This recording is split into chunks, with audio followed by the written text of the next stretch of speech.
Who's your favorite basketball player? LeBron James. Who's your favorite basketball player? LeBron James. Who's your favorite basketball player? LeBron James! Who's your favorite basketball player? The GOAT, number 23, LeBron James. Now it looked like he jumped out of the mezzanine to dunk the ball. That's sending it down with some power.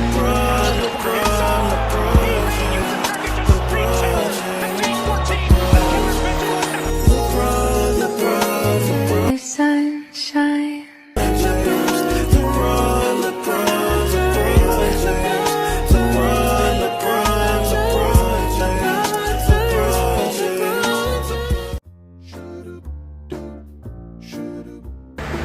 Basketball has always been a part of the De Guzman family, especially the four brothers of the De Guzman family, three of which are my titos and one is my dad. Hi, my name is Samantha and this is my lolo Walter.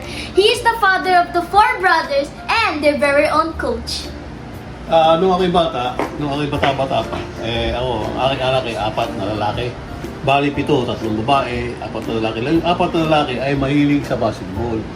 Sila ay, ito ang mga trophy, ang mga anak. Mga Yan, trophy. may MVP, may first runner-up, second runner-up sa mga paliga ng Barangay San Juan at saka ng Barangay Musog. Sa Taytay Sa Rizal. Taytay Rizal. Sila ay magagaling na manlalaro, lalo na yung aking Jeffrey at saka si Junior. Jester, puro magagaling sila at saka si Paul Jason. Puro magagaling sila maglaro, iigi maglaro. Tama-tama. Hindi man sila, hindi man sila nakapag-champion. Nag-i-excel sila sa laro ng basketball. Kaya sila ay hanggang ngayon sa edad nilang medyo mga more than 30s and 40s ay naglalaro pa rin sapagkat yun ang hilig ng paglalaro ng Simula basketball. bata pa lang. Simula bata pa lang, naglalaro na sila. Yun ang hilig nila hanggang ngayon. Yun ang pinaka-exercise nila. At meron pa rin silang natatagong galing. Yung dating galing nila, nakababakas pa rin. Yung galing nila noong araw. Nakakapanalo pa rin. Nakapanalo pa rin kahit sila may edad-edad lang. Yun lang. Salamat. Thank you. Ngayon, interviewin natin ang aking tito na basketball player na si Walter Jr. De Guzman. Ang unang kong tanong, ano ba ang experience mo bilang pro basketball player sa barangay? Experience ko, syempre, marami kang makikilala, magiging maraming kaibigan. Sobrang lalawak ang iyong pagkatao kasi marami kang makikilala. Magiging malakas ang connection mo sa iba-ibang tao, sa mga kapitan, sa mga kagawad.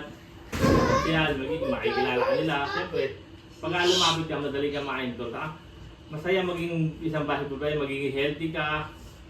Magiging, masayang maglaro ng basketball, lalo na kung talagang hilig mo to. Siyempre, di ba, healthy ka, malayo sa sakit. Yan ang mga na-experience ko sa yung nagkakaroon ka rin siyempre ng pera, alawan, di ba? Yung nagiging popular ka. Yun lang. Bakit nga importante maglaro ng basketball or invasion games para sa inyong kalusugan? Siyempre, parang yung cardio mo, lumakas ang puso mo, yung baga mo, ni-exercise ka eh. Kailangan yan eh. Araw-araw ka nag-exercise. Ang basketball, lahat na gumagalaw sa'yo. Pinagpapawisan ka mula pa hanggang isip.